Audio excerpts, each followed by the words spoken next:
Graham Plattner.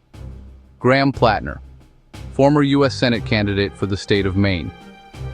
He was a Bernie Sanders-endorsed progressive candidate who defeated sitting Governor Janet Mills in the primary.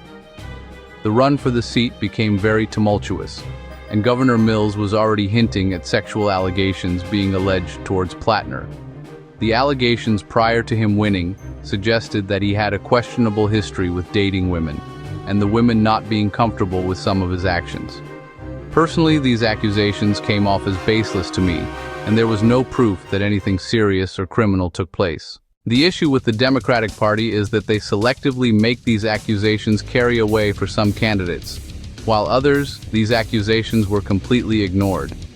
For example, former President Joe Biden had allegations of sexual assault from Tara Reade, and they were completely buried by the establishment because it was anyone but Trump when it came to them.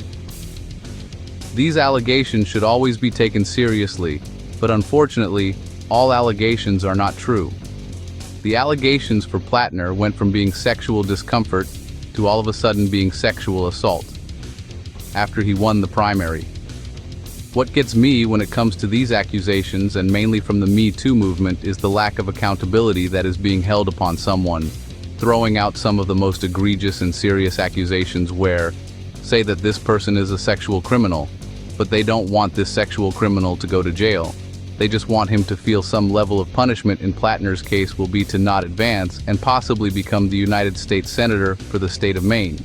Of course, Plattner denies any of the accusations.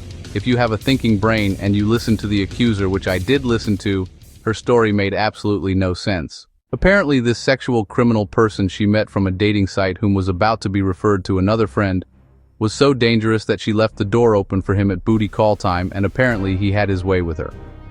5 years after it took place, she was able to find CNN, but apparently could not find a local police officer to get the person that she accuses of being a sexual criminal off the streets.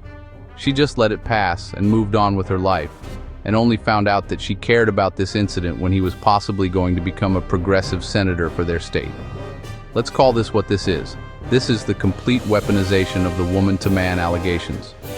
In our society, we do not see men and women 100% equal on everything based on physicality. So, the jump to protect the women, even at the risk of ruining innocent men, comes from a genuinely good place, in my opinion. The unaccepted truth is that a lot of women are willing to lie and use the protective nature baked into society as a weapon to punish men and/or enrich themselves. They will take gray situations, twist them into something nefarious, and they know they are shielded from any accountability on their end. 100% of the sexual encounters are placed on men, and women are even allowed to change their minds after consent. Then, there are just blatant, opportunistic women willing to make up stuff out of thin air, like the DoorDash girl. And they do it because they are aware of society giving them the benefit of the doubt in these situations. Men don't have much room to call their accusers bold-faced liars. President Trump did this to E. Jean Carroll and was fined for stating his opinion of facts. His story was deemed defamation.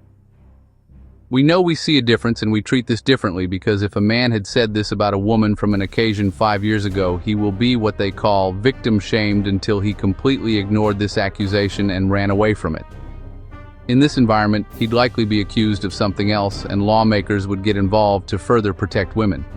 Thing is, I do not feel sorry for him. As seen with the Epstein files, Democrats are very much okay with selective enforcement when it comes to what they think are egregious sexual crimes. They have 4 years under President Biden to get the files and protect victims. Instead, what they did was wait until President Trump was in charge and essentially force his agency in the Department of Justice to get everything out as quickly as possible, with no regard for victims, hoping that victims would be harmed so that they could also accuse them of harming victims as well. The Democrats are very much okay with weaponizing legitimate or illegitimate victims in order to win in the political realm. Both parties are completely egregious, just in other areas. With that being said, the Democratic Party laid this trap for themselves, being very opportunistic in the past. Frankly, if you are a straight male and you want to think for yourself, it is going to be very little room for you in the Democratic Party. If you are not completely going down the line of all issues, in the moments that they choose for you to go for those issues and use the same language, you are probably going to be squeezed out. So, long term, I do not know where this is going to go for the Democratic Party, but it's going to get smaller and smaller. That's my take. How do you feel about this matter? This the opinion of a boring man. Listen or don't. Tell me how you feel in the comment section below. Like and subscribe for more commentary on other subjects.